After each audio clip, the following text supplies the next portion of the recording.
नमस्कार बच्चों, welcome to education therapy. मैं हूं अखिलेश। आज मैं आप लोगों को उत्तर प्रदेश बोर्ड कक्षा 9 विषय विज्ञान में पाठ 4 पढ़ाऊंगा। पाठ 4 जिसका नाम है परमाणु की संरचना या स्ट्रक्चर ऑफ एटम। तो शुरू करते हैं इस पाठ को। देखते हैं इसमें क्या चीज़ें पढ़नी है। देखिए, परमाणु की संरचना, जैसे पिछले पाठ में जो हमने इसके पहले पाठ पढ़ा है, उसमें हमने जाना कि परमाणु क्या है, वो एक विभाज्य कण है। वहाँ पे हमने ये देखा कि परमाणु, पहले तो हमने देखा डाल्टन्स थ्योरी में कि परमाणु एक अविभाज्य कण है, क्योंकि डाल्टन साइंटिस्ट थे, उन्होंने अपने थ्योरी में यही बताया कि परमाणु जो है वो अविभाज्य है। लेकिन फिर हमको बाद में और रिसर्च हुआ उस पे और खोज हुआ, तो हमको क्या पता चला कि परमाणु विभाज्य है। अब जब ये पता चला कि परमाणु विभाज्य है, तो अब ये विचार सबके दिमाग में आया कि आखिर परमाणु विभाज्य है तो वो कुछ कण होंगे उसमें। तो हमको पता चला इलेक्ट्रॉन, प्रोटॉन, न्यूट्रॉन, ये कण उसके अंदर पाए जाते हैं। अब वो कण उसमें व्यवस्थित कैसे होते हैं, परमाणु में किस तरह रखे होते हैं, ये सारी चीज़ें जानने के लिए बहुत सारी रिसर्च हुए। कई वैज्ञानिकों ने अपनी-अपनी धारणा बताई, अपने-अपने रिसर्च बताए। तो वही चीज़ हमको यहाँ जाननी है कि आखिर ये संरचना कैसी होती है परमाणु की, ठीक है? चलिए, परमाणु के जो छोटे-छोटे कण होते हैं, परमाणु को तोड़ने के बाद जो कण होते हैं, यानी जो परमाणु बना है जिन कणों से मिलके, वो क्या है? एक तो इलेक्ट्रॉन है, एक तो प्रोटॉन है, एक न्यूट्रॉन है, ठीक है? ये हमको पता है। चलिए, अब आते हैं पदार्थ में आवेशित कण। देखिए, कोई भी पदार्थ हो, जैसे प्लास्टिक हो गया या तेल लगा कागज़ हो गया, तो आपने अक्सर देखा होगा कि जब कंघी को हम अपने बालों में रगड़ते हैं, तो अक्सर बाल जो हमारे होते हैं, वो कंघी में चिपकने लगते हैं। जब हम कंघी को बाल की तरफ ले जाते हैं, तो वो चिपकने लगते हैं। क्यों चिपकते हैं? क्योंकि वो पदार्थ आवेशित हो जाते हैं रगड़ने के कारण, ठीक है? या किसी कारण से आवेशित जब हो जाते हैं, तो वो आपस में चिपकने लगते हैं, ठीक है? ऐसा ही हम जब करते हैं, एक शीशे का मतलब काँच काँच होता है, काँच का रॉड लेते हैं, छड़ लेते हैं और उसको सिल्क के कपड़े पे रगड़ते हैं, ठीक है? सिल्क के कपड़े पे रगड़ेंगे, तो भी कुछ ऐसी ही प्रतिक्रिया हमको दिखाई देती है। अब ये जो हमको पता है आवेश, आवेश हमने देखा, आवेश के कारण ही यहाँ पे आकर्षण हो रहा है, कहीं पे प्रतिकर्षण भी होता है। अब आकर्षण कहाँ होता है? जब आवेश प्लस और माइनस आस-पास आते हैं, तो यहाँ क्या होता है? यहाँ आकर्षण होता है। जब समान आवेश रहते हैं, यानी माइनस-माइनस होंगे तो प्रतिकर्षण होगा और प्लस-प्लस होंगे तो प्रतिकर्षण होगा, ठीक है? तो ये प्रतिकर्षण करते हैं, यानी समान आवेश अगर आपस में मिल रहे हैं, आस-पास आपस में एक-दूसरे के पास आ रहे हैं, तो वो प्रतिकर्षण करेंगे, यानी एक-दूसरे से दूर भागेंगे। वहीं समान आवेश विपरीत आवेश होगा, तो वो आपस में आकर्षित होंगे, ठीक है? तो हमारे हमारे बालों में जो कंघी रगड़ने पे जो कंघी में बाल चिपकते हैं, वो इसी कारण होते हैं, क्योंकि कंघी में दूसरे प्रकार का आवेश होता है और हमारे बालों में दूसरे प्रकार का आवेश होता है, ठीक है? इसलिए वो चिपकते हैं। तो ये तो हो गया आवेश की बात, ठीक है?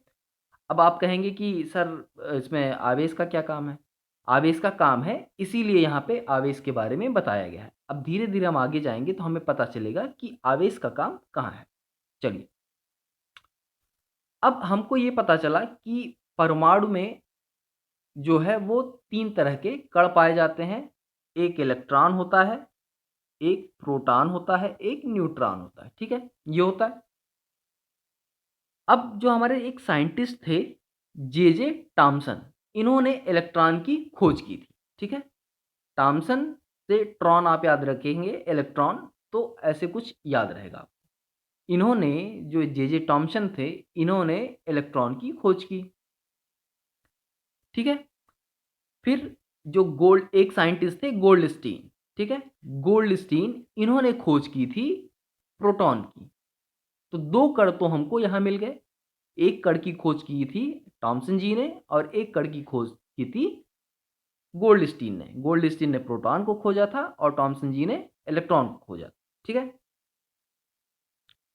अब देखिए, जब ये प्रोटॉन की खोज हुई, ठीक है, तो ये जो प्रोटॉन हमको मिला, ये प्रोटॉन को इन्होंने बताया कि ये प्लस चार्ज रखता है। ठीक है, यानी धन आवेश रखता है, और वहीं इलेक्ट्रॉन जो होता है ये माइनस आवेश रखता है, यानी ऋणात्मक आवेश रखता है। अब इलेक्ट्रॉन और प्रोटॉन, इलेक्ट्रॉन जो माइनस आवेश है उसको ई और उसके ऊपर एक चिन्ह लगा देते हैं माइनस का, इससे दर्शाया जाता है। और वहीं प्रोटॉन जो होता है, प्रोटॉन के ऊपर पी लिख के ऊपर प्लस का निशान लगा देते हैं, तो उससे पी को दर्शाते हैं, प्रोटॉन को दर्शाते हैं। ठीक है। इलेक्ट्रॉन का भी जो द्रव्यमान होता है, आवेश होता है, ये भी इकाई आवेश होता है और ये भी इकाई आवेश होता है प्रोटॉन का भी। ठीक है। जो आवेश की क्वांटिटी होती है वो सेम होती है। अंतर क्या होता है कि जो एक है ये ऋणात्मक आवेश होता है, और वहीं ये जो प्रोटॉन का आवेश होता है ये धनात्मक आवेश होता है। ठीक है। इलेक्ट्रॉन का आवेश ऋणात्मक आवेश होता है और प्रोटॉन का वही धनात्मक आवेश होता है। ठीक है। चलिए, एक चीज और यहां पे देखिए, जो प्रोटॉन का द्रव्यमान है वो एक इकाई और उसका आवेश प्लस एक होता है। ठीक है, अभी मैंने आपको बताया। तो द्रव्यमान क्या होता है? इकाई आवेश होता है, इकाई होता है एक। ठीक है। इलेक्ट्रॉन का द्रव्यमान नगण्य होता है, यानी एकदम नेग्लिजिबल होता है। ठीक है, इसको हम नगण्य मान सकते हैं। और इस पे जो आवेश होता है वो माइनस एक होता है, जैसा कि मैंने अभी आपको बताया। ठीक है। तो यहाँ पे याद करने वाली चीज क्या है, जो प्रोटॉन है, ठीक है, प्रोटॉन है, इस पे आवेश होता है एक और इसका द्रव्यमान होता है एक। ठीक है। इलेक्ट्रॉन की बात करें तो इलेक्ट्रॉन पे आवेश होता है एक, और जो द्रव्यमान होता है वो हमारा नील होता है, या जिसको हम कहेंगे नगण्य होता है। ठीक है। ये चीज हमको यहाँ पे याद करनी है। इलेक्ट्रॉन को जे टॉमसन जी ने खोजा था और प्रोटॉन को गोल्डस्टीन ने खोजा था। चलिए, इतना हो गया हमारा। अब हम आगे बढ़ते हैं। चलिए, अब आते हैं हम इलेक्ट्रॉन के बारे में जान लिए हम, और प्रोटॉन के बारे में जान लिए। अब आते हैं परमाणु की संरचना पे। अब दिमाग में सबके ये बात आई कि आखिर इलेक्ट्रॉन प्रोटॉन ये सब खोज लिए गए, सारी चीज़ पता चल गई, लेकिन ये जो परमाणु की संरचना है ये है कैसी आखिर? ठीक है। तो इसमें जो हमारे टॉमसन जी थे, यानी जे टॉमसन जी थे, इन्होंने अपना एक मॉडल प्रस्तुत किया। इन्होंने अपना एक विचारधारा प्रस्तुत की, अपना एक तरीका दिया, अपना एक विचार दिया कि जो परमाणु है इसका आकार कैसा है, इसमें इलेक्ट्रॉन कैसे रखे हुए हैं, प्रोटॉन कैसे रखे हुए हैं। तो टॉमसन जी का जो परमाणु मॉडल था, ठीक है, जो टॉमसन एटॉमिक मॉडल था, उसमें इन्होंने कहा कि जो एक तरबूज होता है ना, हम जो तरबूज खाते हैं, उन्होंने कहा परमाणु कुछ ऐसा होता है। अब तरबूज को जब हम काटते हैं, तरबूज ऐसे कुछ गोल जैसा होता है। ठीक है। बीच में ये सारे गूदे होते हैं, और बीच में ये जो आपको दिख रहे हैं ये क्या है? ये आपको बीज, जो बीज काले काले होते हैं, इसको इन्होंने कहा है कि ये इलेक्ट्रॉन है। और बाकी जो पूरा तरबूज है ये धनात्मक चीज से बना हुआ है। इन्होंने ये कहा कि ये जो पूरा तरबूज है ये धनात्मक आवेश से बना हुआ है, और इसमें जो बीज होते हैं तरबूज में, उसी तरह परमाणु के अंदर इलेक्ट्रॉन धसे हुए होते हैं। ठीक है। तरबूज हमारा, यानी जो परमाणु है वो हमारा एक धनात्मक गोला हो गया, और इसके अंदर इलेक्ट्रॉन धसे हुए हैं। तो इस तरह का इन्होंने एक मॉडल प्रस्तुत किया था। ठीक है। हालांकि इनको अपने जो ये हमारे टॉमसन जी थे, इनको नोबेल पुरस्कार भी मिला था, ठीक है? इनके शोध के कारण, जो इन्होंने कई शोध किए थे। देखिए, अब इन्होंने अपना मॉडल तो दे दिया, ठीक है? बता दिया। अब हमको पता है कि इलेक्ट्रॉन पे एक आवेश होता है, वो भी ऋणात्मक, और प्रोटॉन पे एक आवेश होता है, वो भी धनात्मक। तो ये दोनों जब आपस में मिलते हैं, तो ये क्या होते हैं? कैंसल हो जाते हैं, और जो हमारा एटम है, वो उदासीन हो जाता है। तो वही चीज़ इन्होंने कहा, टॉमसन जी ने जो थ्योरी दी, कहा परमाणु धन आवेशित गोला का बना होता है और इलेक्ट्रॉन उसमें धंसे होते हैं, जैसा कि अभी आप ऊपर चित्र में देखें। ऋणात्मक और धनात्मक आवेश परिमाण में समान होते हैं, इसलिए परमाणु वैद्युत रूप से उदासीन होता है। अब -1 +1 मिलके कट जाते हैं, इसलिए ये उदासीन की तरह व्यवहार करता है। ये बात कही थी टॉमसन जी ने, ठीक है? चलिए, अब इन्होंने अपना मॉडल तो दे दिया, लेकिन जो बाकी वैज्ञानिक थे, वो इस बात से बहुत अच्छे से सहमत नहीं हो पाए, ठीक है? उन्होंने जो थ्योरी बताई, उससे बाकी के वैज्ञानिक सहमत नहीं हो पाए, उनके थ्योरी पे लोग विश्वास नहीं किया लोगों ने, सपोर्ट नहीं किया, एक कह सकते हैं कि उसको सपोर्ट नहीं किया। तो फिर बाद में एक साइंटिस्ट थे, रदरफोर्ड, ठीक है? रदरफोर्ड जी ने एक मॉडल दिया यहाँ पे, ठीक है? अब इन्होंने जो मॉडल दिया था, वो किस तरह दिया था, इसके बारे में जानते हैं। इन्होंने क्या किया कि एक जो सोना होता है, गोल्ड हमको पता है सोना होता है, उसकी एक बहुत पतली चादर ली, बहुत ही पतली, मतलब इतनी पतली चादर थी कि उसकी जो मोटाई थी, वो उस मोटाई में सिर्फ 1000 परमाणु के आसपास थे। यानी लगभग 1000 परमाणु के बराबर की मोटी सोने की चद्दर ली उन्होंने, पतली झिल्ली ली, कह सकते हैं चद्दर क्या, बहुत पतली झिल्ली ली सोने की। उस पे उन्होंने एक अल्फा कण होता है जो धनात्मक आवेश का होता है, हीलियम का अल्फा कण He, ठीक है? हीलियम का अल्फा कण जिसका जो द्रव्यमान होता है, कितना होता है? 4u होता है, ठीक है? 4u, 4 यूनिफाइड मास, ठीक है? ये होता है क्या? धनात्मक आवेश। अल्फा कण जो हो गया, वो क्या है? धनात्मक आवेश है। हमारा अल्फा कण को हम दर्शाते हैं कैसे? ऐसे। उससे, इस अल्फा कण से इन्होंने इस पे क्या की? बमबारी की। कह सकते हैं कि इससे जो पतली झिल्ली थी सोने की, उसको टकराया। तो इन्होंने पाया कि कुछ किरणें तो, या जो कह सकते हैं, यहाँ पे आप देख रहे हैं, ये देखेंगे आप थोड़ा-सा, इसको मैं ज़ूम कर दे रहा हूँ। देखिए, यहाँ पे दिया है, ये सोने के परमाणु हैं सब, ठीक है? जितने भी यहाँ गोले बने हुए हैं, सब सोने के परमाणु हैं। यहाँ पे अल्फा कण, इन्होंने देखा कि एक बार कुछ अल्फा कण तो सीधे-सीधे निकल गए। फिर देखा इन्होंने कि कुछ अल्फा कण एकदम से वापस आ जाते हैं। फिर देखा इन्होंने कि कुछ अल्फा कण कुछ अलग तरह से वापस आते हैं।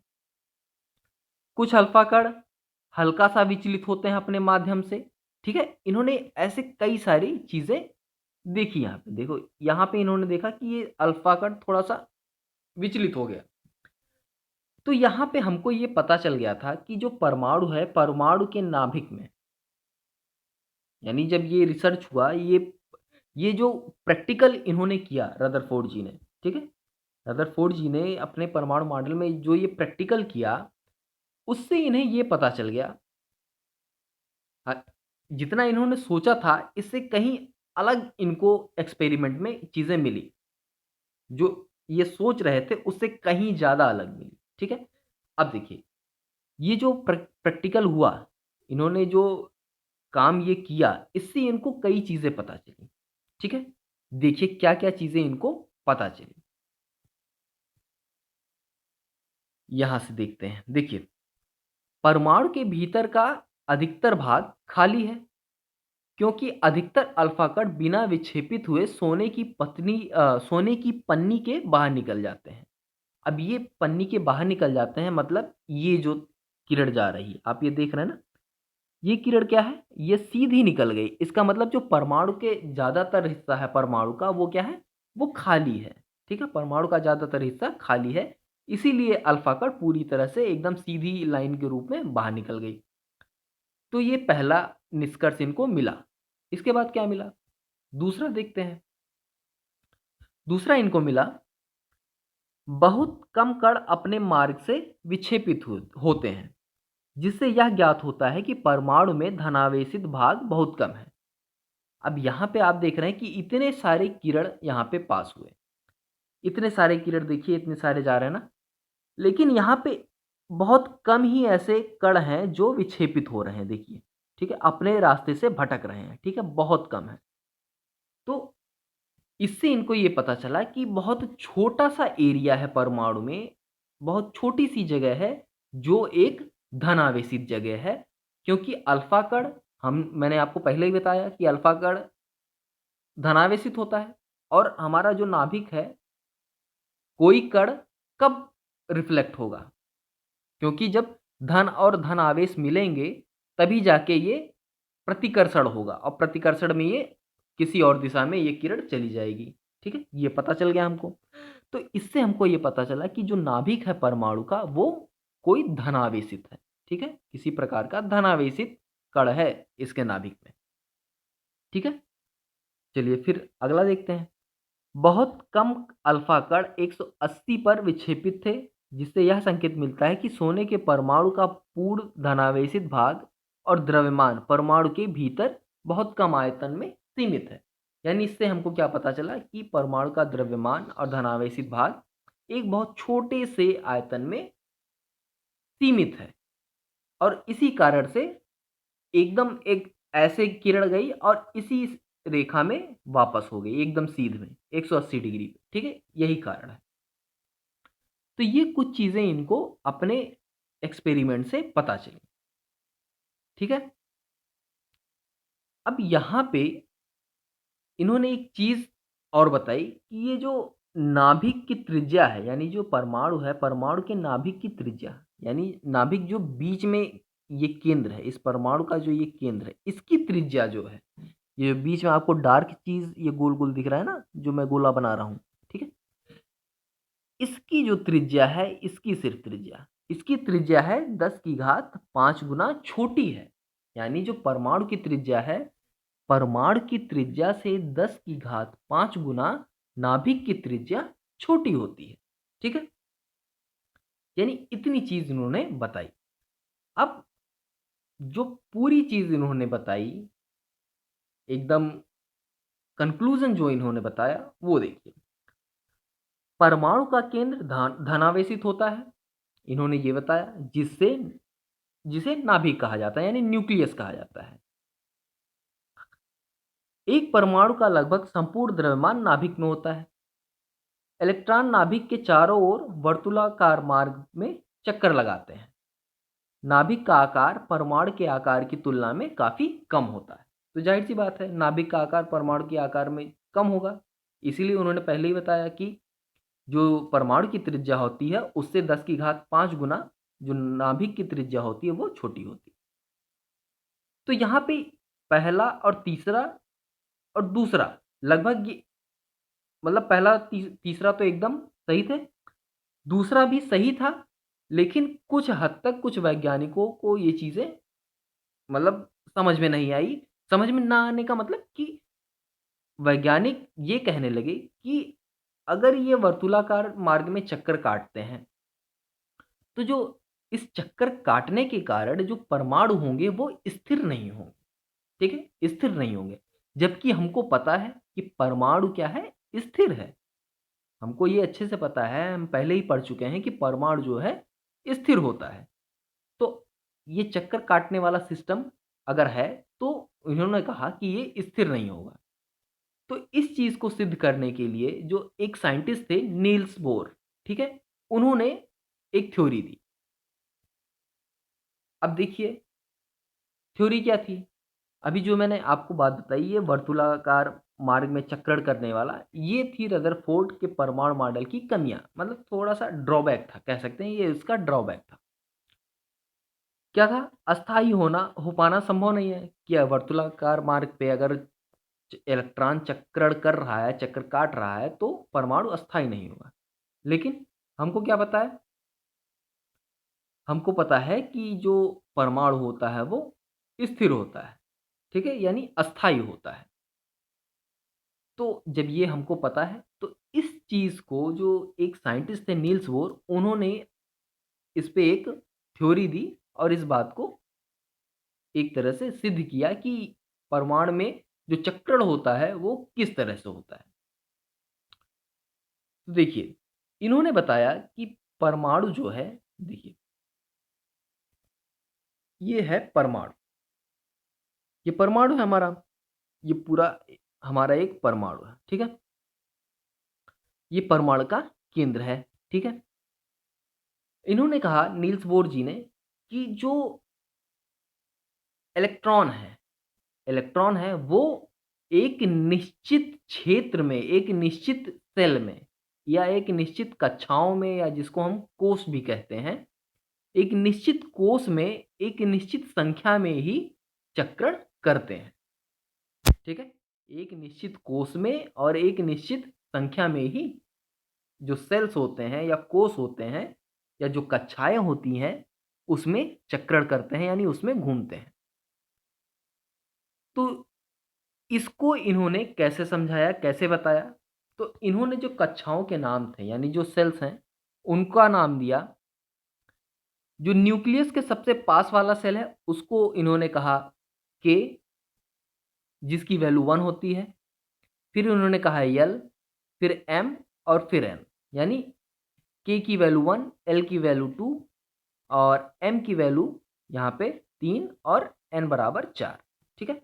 तो इस तरह से इन्होंने कक्षाओं के बारे में बताया, यानी जो सेल्स हैं न्यूक्लियस के बगल, वो केएलएमएन के हिसाब से चलते हैं, इसी सीक्वेंस में चलते हैं। इन्होंने इसका सीक्वेंस भी बता दिया। अब किस कक्षा में कितने इलेक्ट्रॉन रहेंगे, इसको हम कैसे जानेंगे? देखिए, तो उसको जानने के लिए यहाँ पे एक छोटा सा फॉर्मूला है। चलिए एक चीज़ पहले और देख लेते हैं। इलेक्ट्रॉन प्रोटॉन तो हमने ऊपर देखा, लेकिन एक कण होता है न्यूट्रॉन, जिसको खोजा था जेम्स चैडविक जी ने, ठीक है? तो 3 कण हमको पता चल गए, इलेक्ट्रॉन, प्रोटॉन, न्यूट्रॉन, ठीक है? एक चीज़ जानेंगे हम कि जो हाइड्रोजन होता है, ठीक है? हाइड्रोजन होता है, इसमें सिर्फ़ इलेक्ट्रॉन और न्यूक्लियस में प्रोटॉन पाया जाता है। यही एक ऐसा हाइड्रोजन का ही परमाणु एक ऐसा परमाणु है, जिसके न्यूक्लियस में न्यूट्रॉन नहीं पाया जाता। यानी हाइड्रोजन को छोड़ के बाकी जितने भी अ, तत्वों के परमाणु हैं, उनके न्यूक्लियस में न्यूट्रॉन पाया जाता है, एक्सेप्ट हाइड्रोजन, ठीक है? इसीलिए हाइड्रोजन का जो द्रव्यमान होता है वो 1 होता है। क्यों? क्योंकि जो प्रोटॉन होता है, प्रोटॉन 1 होता है, प्रोटॉन का द्रव्यमान 1 होता है, ठीक है? और हाइड्रोजन में सिर्फ़ एक ही प्रोटॉन होता है न्यूक्लियस में, इसीलिए हाइड्रोजन का द्रव्यमान भी 1 होता है, ठीक है? चलिए, तो न्यूट्रॉन की खोज किसने की थी? चैडविक जी ने। आपको पता होगा कि जब हम परमाणु का द्रव्यमान निकालते हैं, तो परमाणु का द्रव्यमान बराबर क्या होता है? प्रोटॉन प्लस न्यूट्रॉनों की अ, जो द्रव्यमान होते हैं उनका योग। प्रोटॉन और न्यूट्रॉन के द्रव्यमानों का योग ही हमारा होता है परमाणु का द्रव्यमान, ठीक है? और एटॉमिक नंबर क्या होता है? इसका जो उसका क्रमांक होता है, परमाणु क्रमांक। किसी भी परमाणु का परमाणु क्रमांक होता है, उसके न्यूक्लियस में कितने परमाणु उपस्थित हैं, सॉरी, कितने प्रोटॉन उपस्थित हैं। जितने प्रोटॉन उपस्थित होंगे, वही उस परमाणु का एटॉमिक नंबर होगा, यानी परमाणु क्रमांक होगा, ठीक है?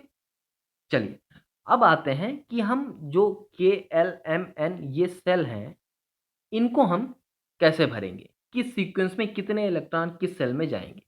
तो देखिए इसका एक फ़ॉर्मूला है, ठीक है? 2 n की पावर 2 ये फ़ॉर्मूला है। अब यहाँ कैसे भरेंगे इलेक्ट्रॉन, देखिए के बराबर हम जब हमको ये जानना है कि के वाले सेल में कितने इलेक्ट्रॉन रखे जाएंगे, तो यहाँ हम लिखेंगे 2, n बराबर 1, यानी के जब आएगा के की बात करेंगे तो n बराबर 1 होगा, तो 1 की पावर 2, इसको सॉल्व करेंगे तो हमारा आएगा 2, यानी के वाला जो सेल होगा परमाणु का, यानी ये जो के वाला सेल है इसमें सिर्फ 2 इलेक्ट्रॉन होंगे, ठीक है। फिर एल एल की बात करेंगे तो 2 इंटू एन एन एल की वैल्यू जब एल आता है तो वहाँ एन की वैल्यू 2 होती है, तो 2 की पावर 2 हो जाएगा, तो ये कितना आएगा 8, यानी इसके बाद वाला जो सेल बचे बनेगा इसमें 8 इलेक्ट्रॉन होंगे, ठीक है। ऐसे ही के एल एम आएगा तो 2 इंटू 3 की पावर 2 यानी 18, यानी अगला सेल जो बनेगा यहाँ पे 18 इलेक्ट्रॉन होंगे हमारे, ठीक है। और जो हमारा एन वाला होगा यहाँ पे सॉल्व करेंगे तो हमारा 32 आएगा, यानी अगला जो ये सेल होगा इसमें हमारे 32 इलेक्ट्रॉन आएंगे, ठीक है। तो इस तरह से इलेक्ट्रॉनों की व्यवस्था होती है। अब देखिए एन का मतलब यहाँ 32 इलेक्ट्रॉन होंगे, तो 32 का मतलब ये है कि ये जो एक खाना है इसमें नहीं, एक ही सर्कल में 32 इलेक्ट्रॉन नहीं आएंगे। अब इसको डिवाइड करने का एक और तरीका होता है, ठीक है, वो हम आगे पढ़ेंगे। अभी के लिए आप इतना जानिए, आगे हम कैसे इसको फिलअप करेंगे, कैसे इलेक्ट्रॉनों को रखेंगे, ये हम धीरे धीरे आगे जानेंगे। हाँ, एक चीज़ और जान ली, जो आउटर मोस्ट सेल होता है किसी भी एटम का, आउटर मोस्ट एकदम जो बाह्यतम सेल होता है उसमें मैक्सिमम 8 इलेक्ट्रॉन रह सकते हैं, ठीक है। तो ये चीज़ आप ध्यान रखेंगे कि जो बाह्यतम सेल होता है, बाह्यतम कोश होता है, उसमें हम मैक्सिमम 8 इलेक्ट्रॉन रख सकते हैं। चलिए आगे देखते हैं। देखिए यहाँ पे जो सबसे बाहरी कोश में इलेक्ट्रॉनों की अधिकतम संख्या 8 हो सकती है। किसी परमाणु के दिए गए कोश में इलेक्ट्रॉन तब तक नहीं स्थान लेते जब तक कि उससे पहले वाले भीतरी कक्ष पूर्ण रूप से नहीं भर जाते। इससे स्पष्ट है कि कक्षाएं क्रमानुसार भरती हैं, यानी सबसे पहले के वाले सारे सेल जब भर जाएंगे, उसके बाद तब नंबर आएगा एल वाले सेल का, एल के सारे सेल भर जाएंगे तब आएगा हमारा एम का नंबर, जब एम वाले भर जाएंगे तब जाके आएगा नंबर किसका, एन का, ठीक है। तो ये एक क्रम में भरते हैं, पहले ये फिर एम फिर एन, इसी क्रम में इलेक्ट्रॉन को भरा जाता है। चलिए अब आते हैं, हम देखते हैं संयोजकता, ठीक है। संयोजकता देखिए किसी भी परमाणु का जो बाह्यतम सेल होता है या बाह्यतम कक्षाएं होती हैं, बाह्यतम कोश होता है जिसको आउटर मोस्ट ऑर्बिट कहते हैं, उसमें जितने इलेक्ट्रॉन प्रेजेंट होते हैं उसी को हम कहते हैं उस परमाणु की संयोजकता, ठीक है।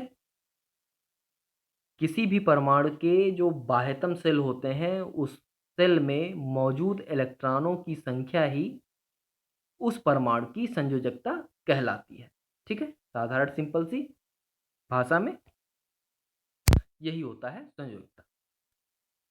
हाँ ठीक है, थोड़ा सा देखेंगे एक चीज, जब इलेक्ट्रॉनों की संख्या जैसे मैग्नीशियम हो गया, जैसे हाइड्रोजन हो गया, हाइड्रोजन का जो बाह्यतम कोश होगा उसमें इलेक्ट्रॉन की संख्या 1 होगी, यानी हाइड्रोजन का जो संयोजकता होगा वो 1 होगा, ठीक है। हाइड्रोजन की संयोजकता क्या होगी, 1 होगी।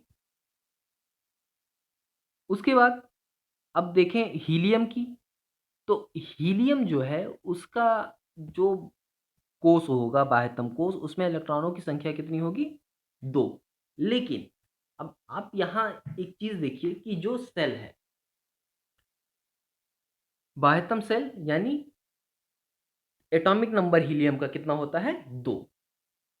अब 2 ही इलेक्ट्रॉन है उसके पास, तो जो पहला सेल होगा यानी के के वाले सेल में हम कितने इलेक्ट्रॉन रख सकते हैं, 2 ही इलेक्ट्रॉन रख सकते हैं, यानी ये सेल पूरी तरह अपने इलेक्ट्रॉनों को पूरा कर रहा है। तो इसलिए हीलियम को हम कहते हैं निष्क्रिय गैस, क्योंकि जब बाह्य ऑर्बिट यानी जो बाह्यतम ऑर्बिट होगा, अगर वो अपने सभी इलेक्ट्रॉनों को अपने पास रख रहा है, तो वो परमाणु रासायनिक रूप से सक्रिय नहीं होगा। उदाहरण के लिए हीलियम हो गया, जो निष्क्रिय गैसें हैं, इसीलिए इनको निष्क्रिय गैस कहा जाता है। जैसे आर्गन हो गया, हीलियम हो गया, ये सब क्या है? निष्क्रिय गैस, ठीक है? क्योंकि इनके बाह्यतम कक्षाओं में या बाह्यतम कोश में, आउटर मोस्ट ऑर्बिट में जो इलेक्ट्रॉनों की संख्या है, वो पूरी होती है, कंप्लीट होती है। जितनी ज़रूरत होती है उतनी कंप्लीट होती है। बाह्य कक्षा में मैक्सिमम इलेक्ट्रॉन रह सकते हैं कितने? 8। और 2, 2 8 यानी जो सेल हैं हमारे, जैसे KLMN, इस आधार पे ये रखे जाते हैं इलेक्ट्रॉनों की संख्या, ठीक है? किस सेल में कितने इलेक्ट्रॉन रहेंगे, ठीक है? चलिए, अब आते हैं अब जैसे हम मान लेते हैं कि मैग्नीशियम और एल्युमिनियम, तो इनकी संयोजकता क्या है? मैग्नीशियम की 2 है और एल्युमिनियम की 3 है, ठीक है? क्योंकि मैग्नीशियम का जो आउटर मोस्ट ऑर्बिट है, बाह्य सेल है, उसमें 2 इलेक्ट्रॉन होते हैं, और एल्युमिनियम का जो बाह्य सेल होता है उसमें 3 इलेक्ट्रॉन होते हैं। तो इसलिए इनकी संयोजकता 2 और 3 है। अब आते हैं कि मान लेते हैं कोई परमाणु है, ठीक है? जैसे फ्लोरीन परमाणु है, ठीक है? फ्लोरीन परमाणु का जो बाह्य कोश होता है उसमें 7 इलेक्ट्रॉन होते हैं। फ्लोरीन परमाणु के बाह्य कोश में 7 इलेक्ट्रॉन होते हैं, तो क्या इसका संयोजकता 7 है? नहीं। देखिए, यहाँ पे क्या करते हैं,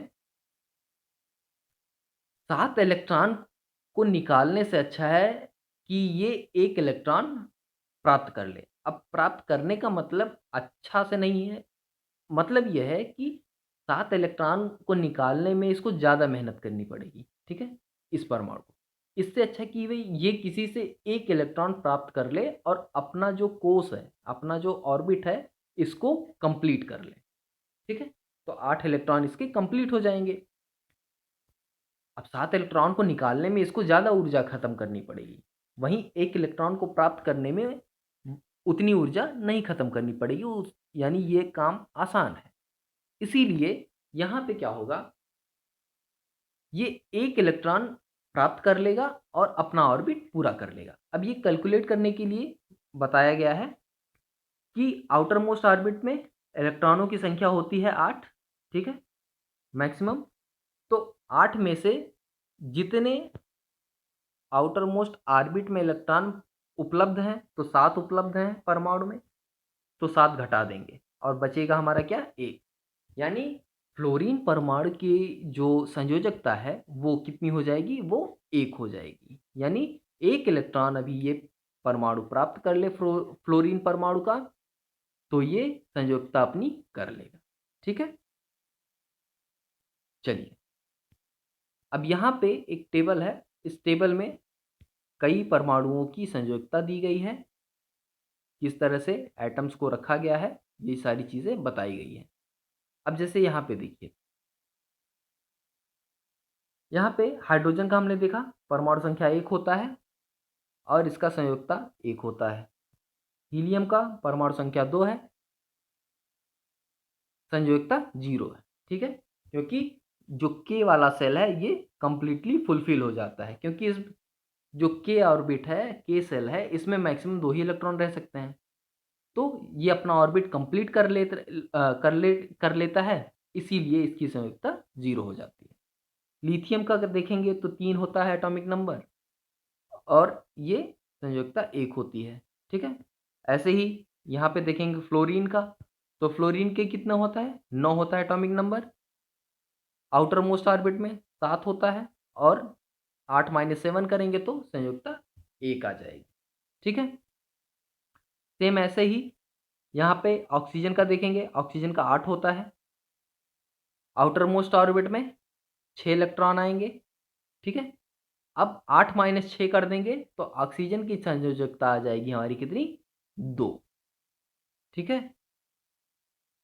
ऐसे ही नाइट्रोजन का 7 होता है, आउटर मोस्ट ऑर्बिट में 5 इलेक्ट्रॉन हैं, 8 - 5 करेंगे तो ये आ जाएगा कितना? 3। कार्बन का, तो कार्बन का आउटर मोस्ट ऑर्बिट में 4 होते हैं, 4 ही इलेक्ट्रॉन इसको और चाहिए, तो अब ये चाहे 4 इलेक्ट्रॉन निकाल दे, चाहे 4 इलेक्ट्रॉन ले ले, ठीक है? तो दोनों में बराबर है, इससे अच्छा 4 इलेक्ट्रॉन निकाल दे और इसीलिए इसका जो है संयोजकता 4 होता है, ठीक है?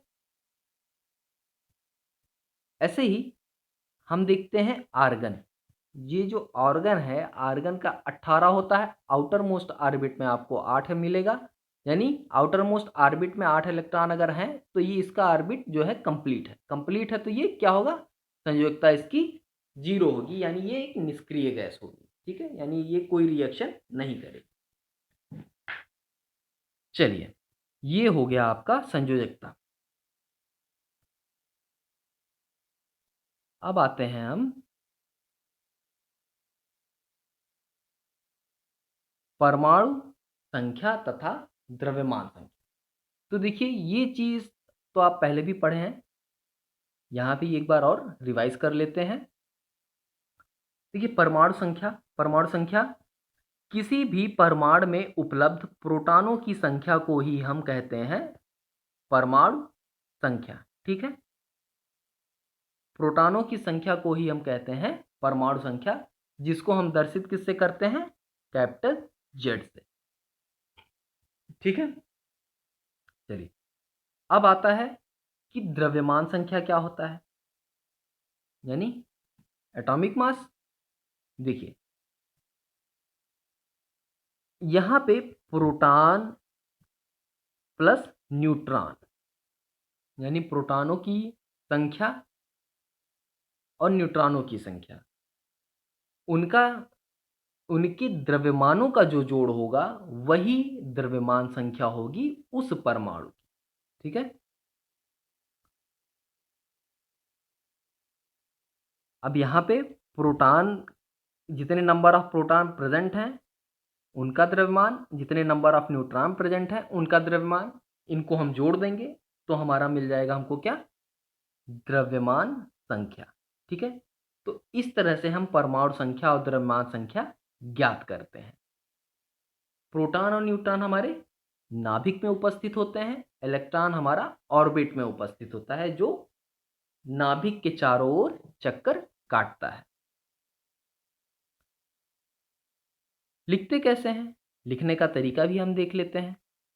देखिए, द्रव्यमान संख्या को लिखने का तरीका है, जैसे यहाँ पे देखिए एक उदाहरण दिया है द्रव्यमान संख्या पता करने का।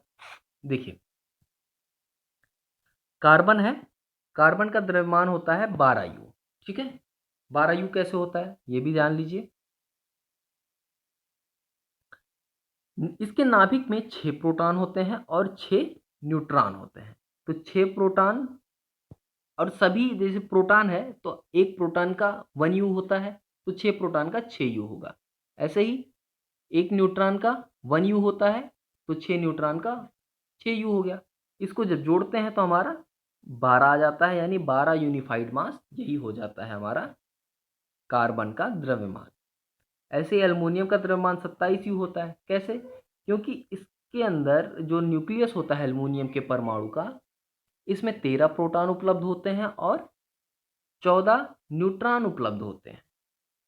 तो इनको जोड़ने पे जो हमको मिलता है वही एल्युमिनियम का द्रव्यमान होता है, एल्युमिनियम के परमाणु का द्रव्यमान होता है। लिखते कैसे हैं, यहाँ पे जैसे कार्बन का हमको पता है, कार्बन का एटॉमिक नंबर होता है 6, ठीक है?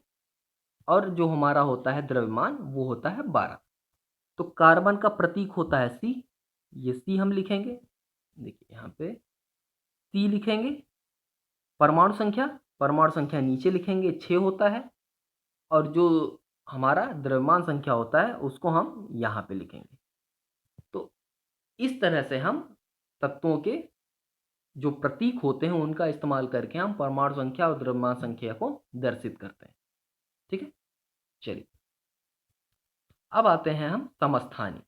समस्थानिक क्या होते हैं? देखिए, प्रकृति में कुछ तत्वों के परमाणुओं की पहचान की गई है जिनकी परमाणु संख्या समान लेकिन द्रव्यमान संख्या अलग होती है। उदाहरण के लिए हाइड्रोजन परमाणु देखते हैं तो इसके 3 समस्थानिक हैं। एक है प्रोटियम, दूसरा ड्यूट्रियम, तीसरा ट्राइटियम।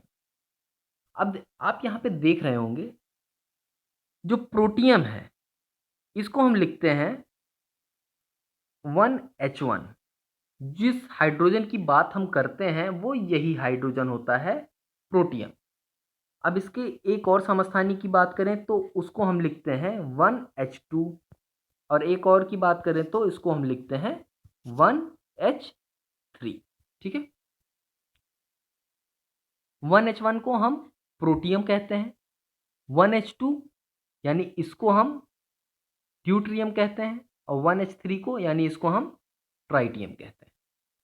अंतर क्या है देखिए, इस वाले में इसमें आपके न्यूट्रॉनों की जो संख्या होती है वो 0 होती है। वहीं 1H2 की बात करें तो इसमें न्यूट्रॉनों की संख्या 1 होती है और 1H3 की बात करें तो इसमें न्यूट्रॉनों की संख्या 2 होती है। यही कारण है कि ये हाइड्रोजन के समस्थानिक बन पाते हैं।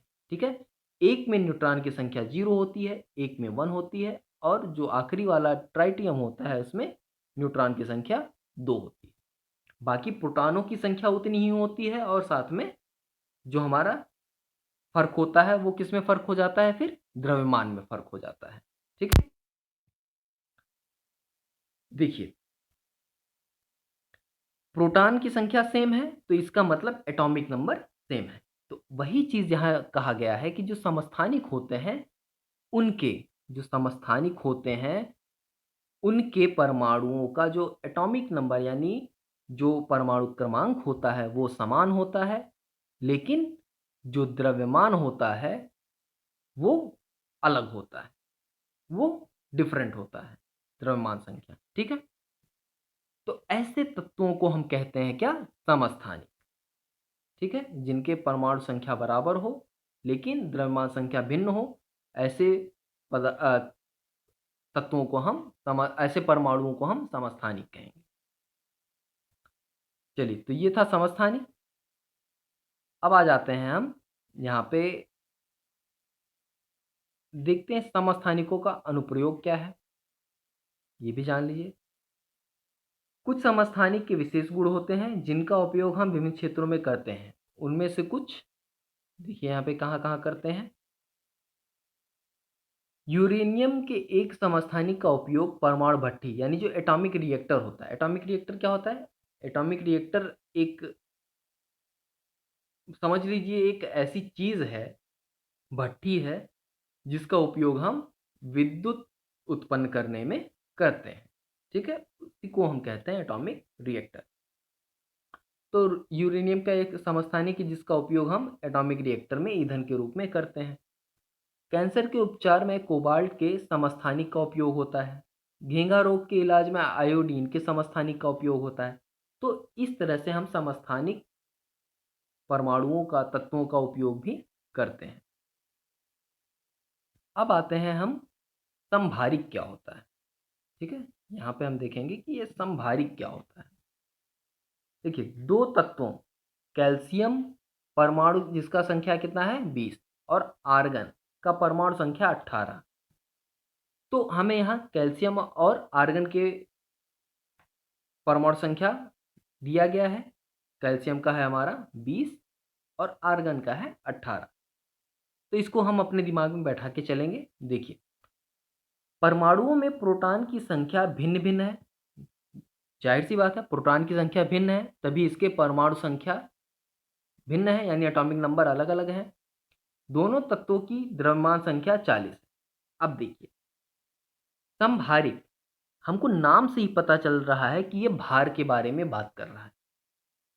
यानी जिन परमाणुओं का भार यानी द्रव्यमान संख्या बराबर होता है, समान होता है, उन्हें हम समभारिक कहते हैं।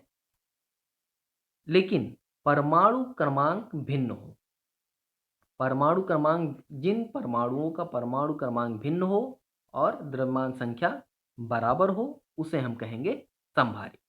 ठीक है, यानी अब समभारिक है तो जाहिर सी बात है उसके जो न्यूक्लियस में जो चीज परमाणु और न्यूट्रॉन जो उपलब्ध हैं उनका जो योग आएगा वो दोनों परमाणुओं का समान होगा, तभी हम उसको संभारिक कह पाएंगे। ठीक है, भले उसका परमाणु संख्या अलग अलग हो, परमाणु संख्या भिन्न हो, फिर भी द्रव्यमान संख्या बराबर हो सकता है। जैसे कैल्शियम, उदाहरण के लिए कैल्शियम और आर्गन। कैल्शियम का एटॉमिक नंबर कितना है, यहाँ पे हम देखेंगे तो कैल्शियम का जो Ca है इसका एटॉमिक नंबर है 20। ठीक है, और जो आर्गन है यानी Ar, इसका एटॉमिक नंबर है 18।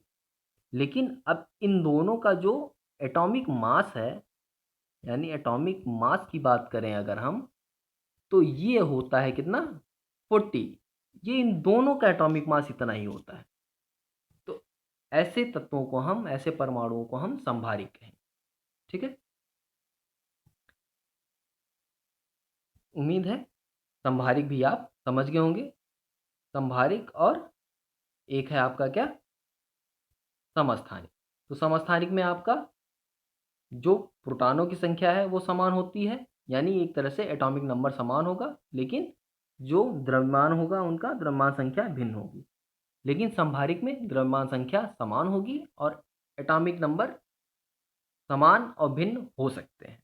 ठीक है, अब देखिए, एटॉमिक नंबर अगर समान है तो जाहिर सी बात है वो एक ही प्रकार के परमाणु होंगे। ठीक है, एटॉमिक नंबर और एटॉमिक मास समान हो गया तो एक ही प्रकार के परमाणु हो जाएंगे। एटॉमिक नंबर अलग है, एटॉमिक मास समान है, तो वो अलग अलग प्रकार के होंगे, लेकिन उनको हम संभारिक कहेंगे। ठीक है, चलिए, तो ये था, ये इतनी चीज़ें आपको इस पार्ट में पढ़नी थी। अब हमने जो पढ़ा है उसको एक बार शॉर्ट रिवीजन, हमने क्या क्या सीखा उसमें देख लेते हैं। देखिए, इलेक्ट्रॉन और प्रोटॉन की खोज क्रमशः जे टॉमसन, यानी जे टॉमसन ने इलेक्ट्रॉन खोजा था और प्रोटॉन को गोल्डस्टीन ने खोजा था।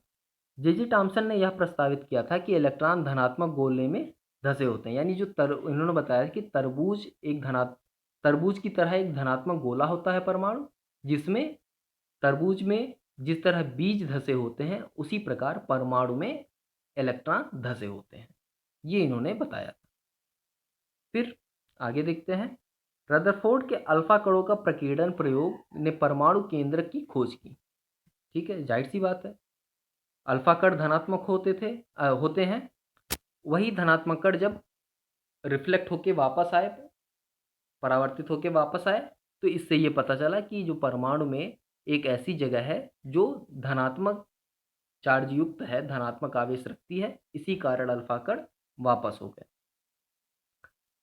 रदरफोर्ड के परमाणु मॉडल ने प्रस्तावित किया कि परमाणु के अंदर बहुत छोटा केंद्रक होता है और इलेक्ट्रॉन केंद्रक के चारों ओर घूमते हैं। परमाणु की स्थिरता की इस मॉडल में व्याख्या नहीं की जा सकती।